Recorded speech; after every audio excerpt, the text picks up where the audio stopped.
Um, the same issues that are influencing crops or influencing livestock right now. I mean, it's beef, pork, and poultry, turkey. It doesn't really matter. Lamb. All these red meat markets are being influenced right now. But I think as we look through this data on the show, and as I talk, I think we'll see that we've had some nice recovery to some degree, and you know, I had pretty high expectations for prices this year on cattle, but coronavirus kind of kicking the pants and really pulled prices down this spring relative to what expectations were.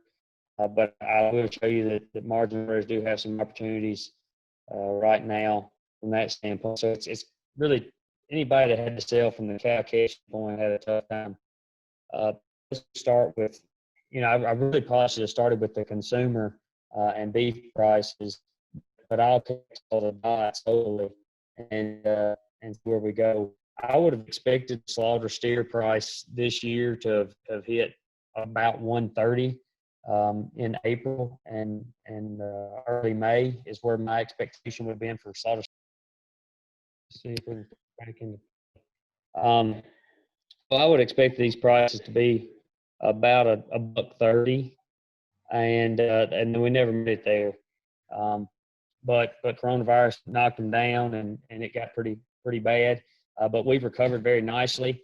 The past couple of weeks, we've seen lower prices in fed cattle. That's kind of our typical summer thing. We recovered back to 117, 118 a couple of weeks ago. Fell back down to about 112 last week. But like I say, that's a summer deal. And at the same time, we've got a bunch of cattle that are active in feedlots. And so there's a lot of supply of cattle. And they're trying to we're trying to clean up some of the mess the reduced slaughter that we had back in April and May. Anyway, slaughter steer prices are gonna start declining this summer, and the heat will take on, and we'll see how low. I don't expect we'll get back down to $1, but don't count it out. This is where fresh weanling calves, people that calved and market calves generally in the March, April time period when prices are going up, really got hit hard, because I would have definitely expected these 5 to 6 weight steer prices to be over $1.60 or right at $1.60 this year. Actually, I would have expected that back in March and April. Coronavirus knocked $20, $100 off of them, and then they've been sitting around $1.40 to $1.45 as of lately, and I think we're gonna stay fairly steady the next several weeks for these type of cattle, mainly because we would generally start seeing these calf prices go down, but they didn't have an opportunity to move down because they never got high. They never went up. So we're going to see these things kind of bounce around in this 140 to 145. I mean, you might put it in a 135 to 145 range, but they're going to bounce around quite a bit, and that's just what it'll be.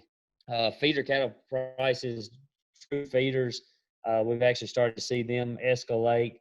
I saw where a load sold this week of 100% blacks, 875s at about $1.27. I mean, it's still not a great price, but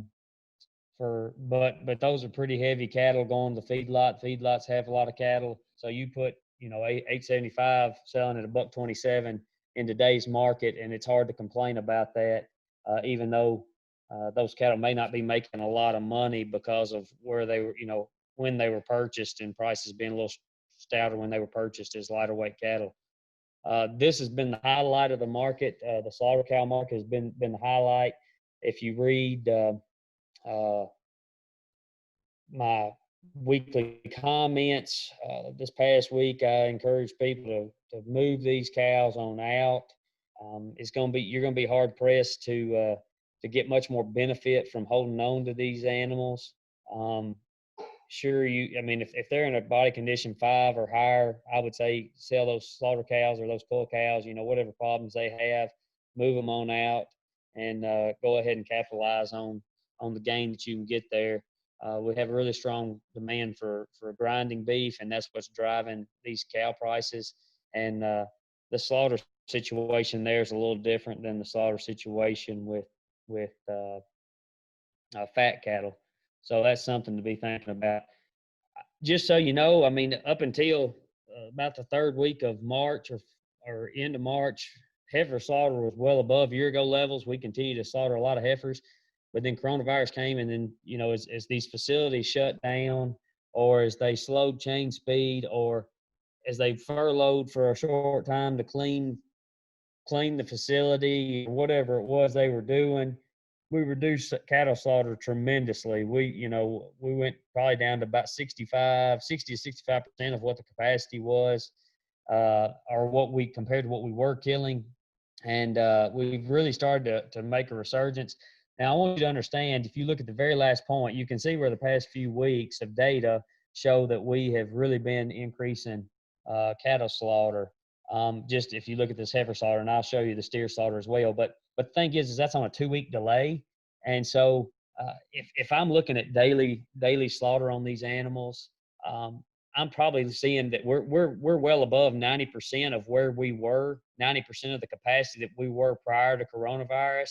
So we're getting back up to levels that we were seeing before coronavirus hit, which is really, really good. We need to be above year ago levels to work through the backlog of these cattle. There's probably estimates are around 1 million head that we didn't get slaughtered that should have already been slaughtered, and those estimates are really, really close based off of what we were killing prior and what we actually did kill. So we're down 4.3% for the year, but we're going to see these facilities trying to work through cattle all summer and all fall to try to catch back up and get cattle current in the feedlot. At the same time, dress weights are escalating, staying high. Well, we've had cattle on feed 30, 60, 75 more days longer than what we would have expected because of coronavirus. So these cattle got backed up. They're going to be heavier, which means more meat's going to be produced per animal. So that's going to put a strain on beef prices. Anytime you increase production, you're going to soften price. So we're going to see what happens there. I realize beef prices and pork prices are high in the grocery store right now, but those prices should I mean, they're going to continue to go up because some of those grocery stores got to reclaim some of the losses they've had because they didn't raise retail prices as suddenly as their wholesale prices went up. But eventually, in the fall, into the winter, we'll probably see these prices soften some. Steer slaughter down 8.2%, but again, it's starting to have a really strong resurgence, just like heifer slaughter did. Again, steer weights up tremendously. You look at dress weights over 900 pounds. That's extremely heavy cattle. That means we're probably looking at 1,500 pounders on a live basis, and that's a really, really big animal at 1,500 pounds. Cow slaughter is still up nearly 2% for the year. A very, very short time period. It was very much abbreviated relative to the time period in which slaughter was reduced was very abbreviated relative to the fat cattle market. But that just has to do with how those facilities are structured relative to big commercial fed cattle facilities are constructed. So we were able to keep cattle moving for the most part, and they're really moving through again. And as I showed price earlier, prices are really, really strong. They're demanding those animals. So the encouragement would be to continue to move those animals out if they're open or bad mouth, bad udders, bad feet, whatever it is. So what this has done is beef production is down 3.3% so far year to date. Prior to coronavirus, we were well above 2019 year to date production, but the coronavirus slowed that down. I still expect that we'll see beef production above year ago levels. It might take us a few months to get back above year ago levels, but it's going to happen. Pork production is still up 0.6%, even though pork slaughter was was slowed tremendously as well. But pork kills are back up. You know, we're hitting around 2.4, 2.5 million. We had several weeks prior to coronavirus where we were at 2.7, 2.75 million head a week, something like that. One week we nearly hit 2.8 million, just barely shy of 2.8 million. So we're going to continue. We got a lot of meat out there. There's this whole thing about a meat shortage. That's no pun intended. That's baloney. That's just a bunch of talk that from people that probably don't fully understand the market and what shortage actually means, because there's not a shortage of meat out there.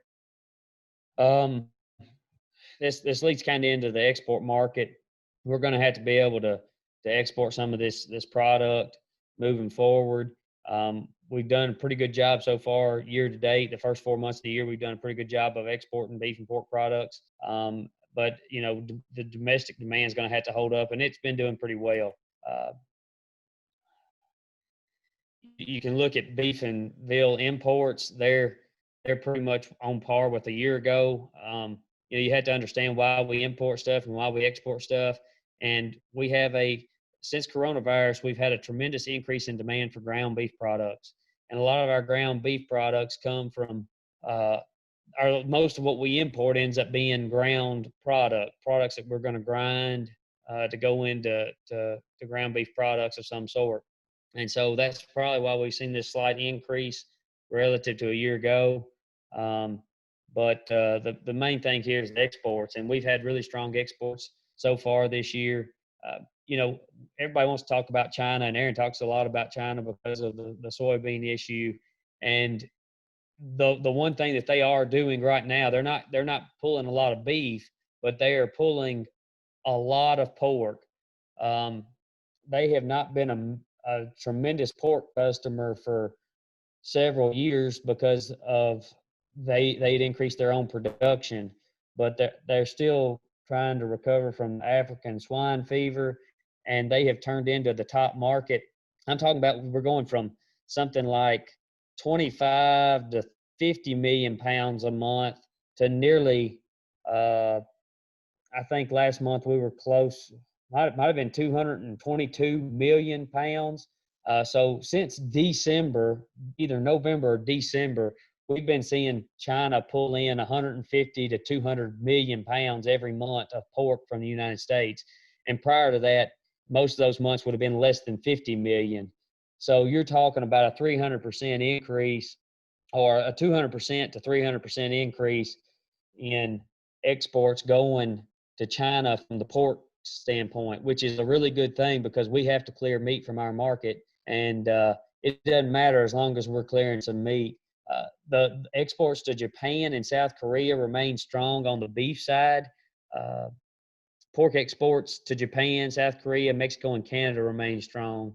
So we are moving meat, which is a good thing. Don't you know, you can look at this graph and see that April's below a year ago slightly, but it's not that big of a deal. It's just a slight, just, you know, mainly the reason that it's below a year ago is because all of a sudden we start slowing down production in April, and so you don't physically have as much product to actually move. So that's kind of what's going on. I know that, you know, a lot of cattlemen will be asking about, you know, these wholesale beef prices, but none of it's coming back to the farmer. And you have to understand a little bit about business, a little bit about economics to understand why things don't just show up in your pocket. You know, really, I say that it's mainly common sense, but a lot of people don't want to think that hard on it. And what it comes down to is we see a basic supply and demand thing. We reduce supply of meat, all of a sudden the wholesale price of beef is going to go up. And that's what happened. Now, when we started shutting down these facilities, you say, well, wholesale beef prices escalated from $2.25 to $4.50. And that's exactly what happened. But really, we have this bottleneck there in the packing facility. And when you reduce output, you lay off workers, you're not killing as many animals, you reduce the supply of meat, which increases the price of meat. And at the same time, you reduce the demand for fat cattle because you don't need as many to go through your facility because they're not running at full capacity. Whether that's because of a reduced labor force or because they're only running one shift as opposed to two shifts. And so then that reduces the demand for fat cattle, which results in a lower price for fat cattle. It's not a rocket science type thing, but we as farmers, we in the industry will get upset about it because those higher prices that somebody else is getting are not coming back to us, and actually they're coming back in the form of lower prices. But it just has to do with simple supply and demand influence in the market. We're going to continue to watch these box beef cutout values decline. We'll be back down below 250 pretty soon because we're killing so many animals. There's going to be a lot of supply of beef, and these prices are going to go down. That's a double-edged sword in that as those go down, that does also feed back to the cow calf sector at some point. And do I think we're going to see softer and softer prices for the calves and feeder cattle? Not as much, but it could feed back at some point if things don't turn around. Aaron already showed the drought monitor, but we the western half of our state, or the western 2/3 of our state, got pretty good rains yesterday. The moisture conditions are really, really good right now, and so forage conditions are pretty good. A lot of people were getting a late start on cutting hay, which is well, it just is what it is. So probably going to be a lot of low quality hay, yields that might not have been as high as what they would have expected. But maybe if we get some good moisture, we'll have good grazing conditions during the summer. Because right now we started off really, really well for June with good moisture conditions, which should lead to good forage conditions for a little while longer. As Aaron had said earlier,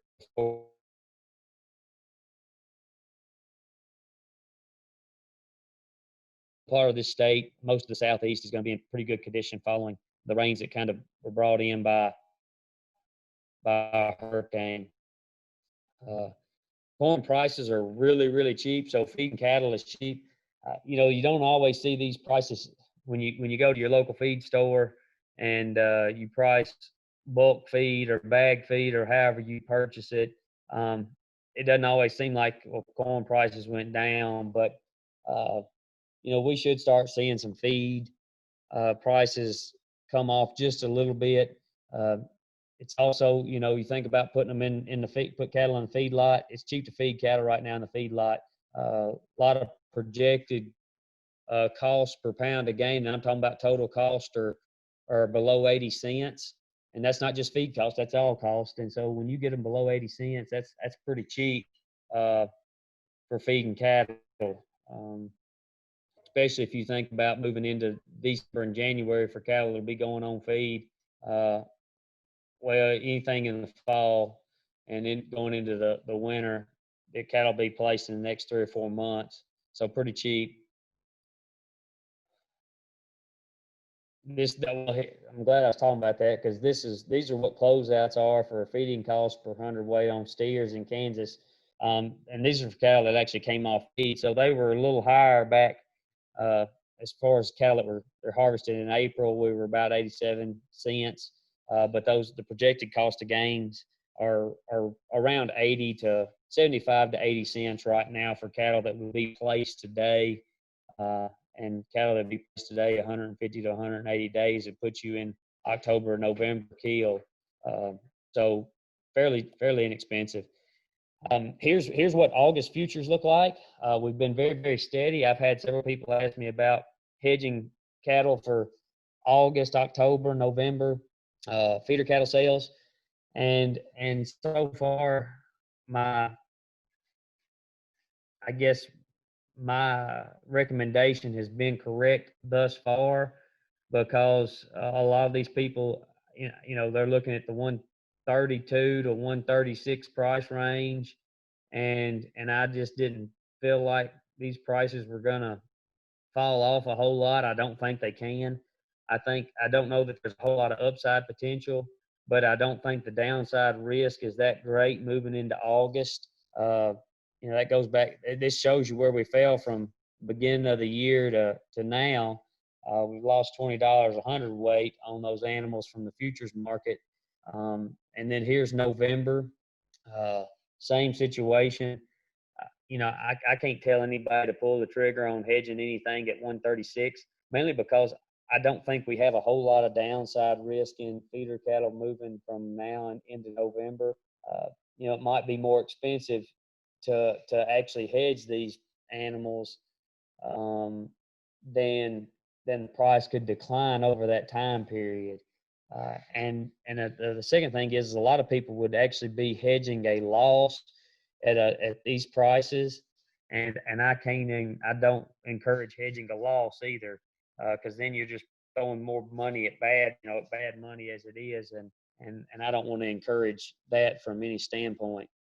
Uh, so I kind of give you some price projections of what I expect. Um, I do think fed cattle prices will recover come the last quarter of the year. The futures market would not indicate this, but I guess I'm a little higher expectation than what the futures market is predicting. We'll see. We're still going to have a tough summer. Summer's going to be tough as we move through all these animals, but I think 2021 will be shaping up pretty nicely and encouraging. Here's 7 and 8 weight steers and heifers, 5 and 6 weight steers. So load lots for 7 to 8 weight steers and heifers. You can see I've got prices pretty steady from now through January. Not a whole lot of difference on those yearling type cattle. Uh, Again, like I said, I don't see a whole lot of upside, but I don't also see a whole lot of downside. And not to say these prices are good, bad, or indifferent, um, but they are kind of steady, and it's what we found one of the steadiest states we've had for a while on the futures market, and this is kind of what that market would be offering right now. Uh, it may get bad for spring calvers that go to market in October and November. Um, it may be a struggle. Uh, I, I would want to say that prices would be higher than this, uh, and maybe they will be. I sure hope they'll be higher than 125 to 130, but there's no guarantee in that. The top side would probably be close to 140 to 145 in October, November, depending on how things change. But I have a feeling it's going to be closer to that 130 mark than the 140 mark. Uh, so I did some value gain estimates from August through December, and then October through March, and this is so taking five weight steers and carrying them to 8 weight steers, and our value gain from August to November is around 118, 119, or no, I'm sorry, 121 to 122. And the October to March time period is around 118. So, right now for some of those folks that might generally market late summer moving into the fall months, the current market would say that there's an opportunity to add some value to those animals by preconditioning them for 120, 150 days, putting some weight on them, growing them pretty quick. So, that's an opportunity to look at. Um, I tell you something that I'll uh, go ahead and share with you, is that I probably got 2.5, nearly 3 loads of cattle that are going to be shipped to Iowa through the Tennessee Beef Evaluation Program. The first week of August. I think August 4th is when we have those scheduled to go. And if y'all have producers that are interested, all those cattle will be going out of Guthrie, Kentucky. So anybody in that area that has folks interested, we'll be shipping close. I mean, I need a few more cattle to finish out 3 loads out of Guthrie, but if we've got folks in other areas that have people that want to ship cattle to the feedlot in Iowa instead of selling feeder cattle, please let me know pretty soon, because I'm trying to get things lined up and going, and these prices are. I guess the interest that I've got up there is because feeder cattle prices have been so low. There's just not much interest um, from these folks, and since there's not much interest to sell feeder cattle, they're wanting to put them in the feedlot and see what they can get out of them.